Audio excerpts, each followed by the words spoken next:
Geek Legion of Doom is not in the Epstein files. You better subscribe.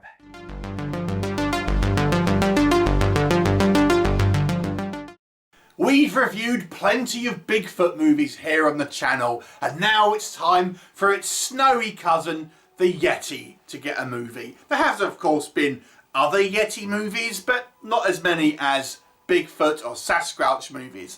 So 2026's The Yeti, written and directed by a couple of guys whose names I'm not going to try and pronounce because it will just be embarrassing, but here's a picture. Anyway, this one stars William Sadler and Corbin Benson. Well, I say stars, they have small roles, but they're the kind of named actors on this movie. Now, this is a clearly low-budget film that does try very hard to hide the fact that it's such a low-budget film. Let's talk about the story. There seems to have been an expedition to find something which has gone wrong, and heading up this expedition was this kind of rich oil baron played by Corbin Benson. And they managed to send an SOS signal, and now his son is trying to mount a rescue mission. So the son gathers up a team of experts in their field, including a couple of military types, an animal expert, and a kind of like a navigator, a map reader, whose father also was in this original expedition. So they head out to the snowy wilderness, only to discover there is a huge Yeti stalking these snowy woods that may have made short work of the original expedition. And now it looks like this second expedition is on the menu. What'll happen? You'll have to watch the movie and find out. So, let's discuss. Now, as I said, this is clearly a low budget movie, and there's certainly restrictions and limitations in place for this movie. Now, when you're working with a low budget, you know, if you have a somewhat sort of extravagant film with big ideas, it's difficult to kind of sometimes put that into a film. So you have to try and write around these issues and kind of use techniques to try and hide the budget. Now, this is a good and a bad thing. So let's talk about the good first of all. I think our duo of writer-directors do a fair job in trying to work around the clearly limited budget. How? This movie is a slower film, and it relies a lot on building up the tension. And as such, it relies a lot on atmosphere of what you don't see. And I think this works in the movie's favour. To be honest with you, it's my favourite thing about this movie. It's actually, before we get to the Yeti, is when you are hearing something lurking around in the woods. I think the sound design is excellent, and it's using the sound as obviously a cheap way to get the kind of the idea that something is out in these kind of dark woods, and you're using your imagination. But we kind of know that it's a Yeti, so we've got an idea here. So we're filling in the blanks, but also it just has this kind of like this building of the kind of the tension through the movie. And as well, this movie has this sort of big fog that it's kind of has all the way through it, where visibility is nearly at, you can only see a few feet in front of you. And again, it kind of has this oppressive, scary kind of atmosphere to it because of the kind of this kind of foggy, snowy kind of vista that it has before us. Now, again, it is so that obviously you're hiding some of the kind of the Hollywood magic, so to speak. But I think that the upswing is it looks pretty good, and I have to say it looks sort of like you can totally imagine people getting lost in this absolutely kind of like forest where you just can't see 10 feet ahead of you because of the snow, because of the denseness of the woods and this fog that's all around it. So I think I have to say I think the atmosphere here is very well done. I think the sound design does a lot of the heavy lifting here, and it kind of it's building up the tension of this creature that's lurking out in the woods. And let's talk about our creature. because I think, again, a way to kind of save on the budget here is not to sort of draw too much attention to maybe some of the shortcomings that this VFX can't really afford to do. So the creature is only sort of shown in glimpses, or it's obscured, or very quick shots here and there. It's practically realised it's a guy in a suit, and there are some sequences where you do get a look at some of it, like it's part of its face or its claws and things like that. And I think they've kind of got a balance fairly good in regards to sort of keeping it somewhat obscure, but showing you enough where you feel like you're not cheated necessarily, where you get, a reasonable amount of kind of like footage of the creature where you not feel like you're being shortchanged, but at the same time the filmmakers don't want to kind of linger on it too much to really kind of like show the kind of the flaws in maybe what is obviously a lower budget film. But again, I think it adds to that sort of the atmosphere here. I think the period setting is quite clever, because it obviously limits the kind of the amount of, sort of technology that our kind of characters can use, and kind of puts them in kind of harm's way without really being very easily being able to call for help and things like this. And obviously just the sort of the time frame here adds for some kind of like some drama based on the kind of the period and stuff, people's attitudes and things, and so again, it kind of gives it a sort of an old-fashioned sort of feel to a large degree. In a way, when this movie started, I was kind of reminded a little bit of those kind of old Doug McClure monster movies. It doesn't really end up playing out like that. It ends up playing out more like a kind of a horror film, to be honest. But initially, it has that sort of at the Earth's core type sort of feel to it, or at least partially, I would say.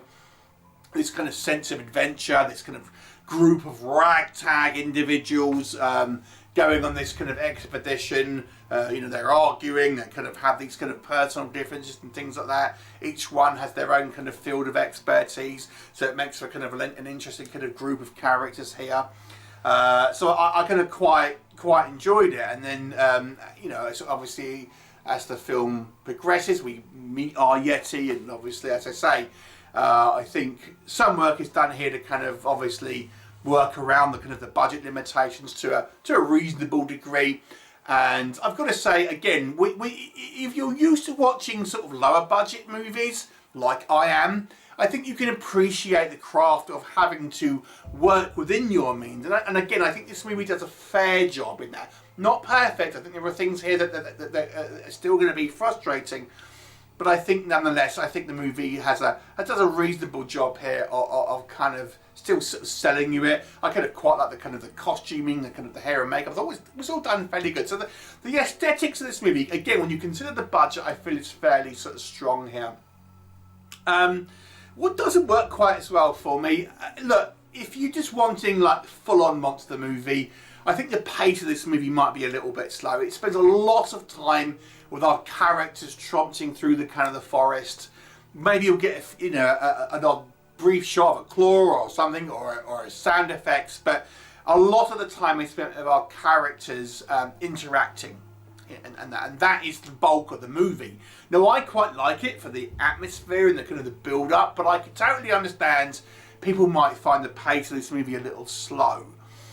And I think when we do end up seeing our creature, again, expectations in place, but again, I understand the limitations that this film clearly has in regards to kind of the budget, but if you really want to be too picky, I mean, the actual, we see two creatures, let me put it like this. One of them is clearly like a guy on stilts, in a kind of a big costume. The other one is sort of like a puppet. And you can kind of, let me just say, you can see the strings on both of them. Neither of them look particularly sort of high production. Again, they try and hide it as best they can. The kind of the camera angles, you don't really ever kind of totally see it. It's obscured, there's kind of like fog in the way. But if you're going to be picky, these aren't the best kind of like creature outfits you've seen, to be honest. My other issue as well is, I think, and this is not a budgetary issue, this is something that I think the film goers could have done. Some of the characters here, I've got to say, seem a little cartoonish. The tone of the movie is somewhat serious, but then we have somewhat cartoonish characters. Like we have this guy who's like a demolition expert, and he is like pure like cartoon character. Even his introduction, because we have like this little, they make like a little infomercial about, you know, each of the kind of the members of this expedition, and even that, this character is portrayed to be like super goofy, super like over the top. But he isn't the only one. I mean, there are other characters here that just seem like not kind of like particularly well fleshed out, particularly kind of realistic. When we were meant to be imagining that characters are maybe an expert in their particular field, some of them don't really seem like that and act in a kind of like a dumb way or makes it kind of silly decisions. We have a sort of a soldier, and he says in one scene, "Stay away from the windows," and literally, what does he do? Not stand right in front of a window. Things like this.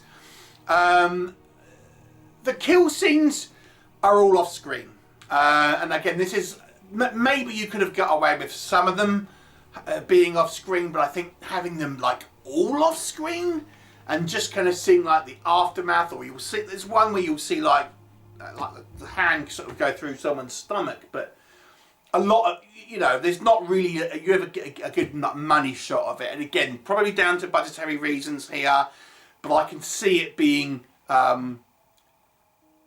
treated in a kind of an unfair manner because of the budget by people who are wanting more of a visceral experience.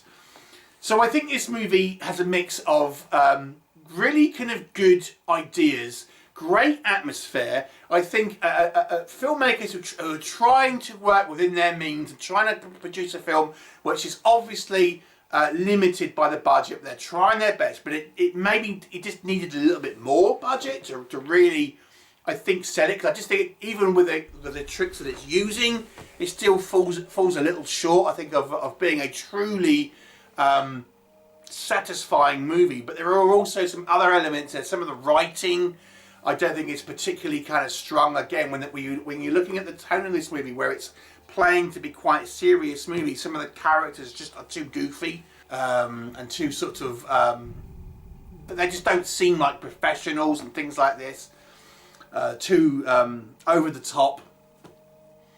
So, you know, it ends up being a mixed bag, to be honest. I still kind of enjoyed it though, because of, I think it built up such a good atmosphere. Certainly in the second act. The second act, unusually for me, is my favourite bit. Is where they're on the expedition, but they have yet to kind of like come face to face with a Yeti, and it's that build up. So I mean, that was the best part of the movie. Had it all been like that, you know, this would have been something special. But as it stands, I think this movie is flawed. I am going to give it a 6 out of 10 though, because I do think it's clearly a low budget movie. The filmmakers have tried to do a decent job with a limited budget, and it does build up a good atmosphere. But bear in mind, if you're a lower budget B-movie fan like me, you'll be maybe a bit more willing to accept some of the limitations. But if you want more of a, you know, a polished film, this might not be for you. So 6 out of 10. What are your thoughts? Malthus wants you.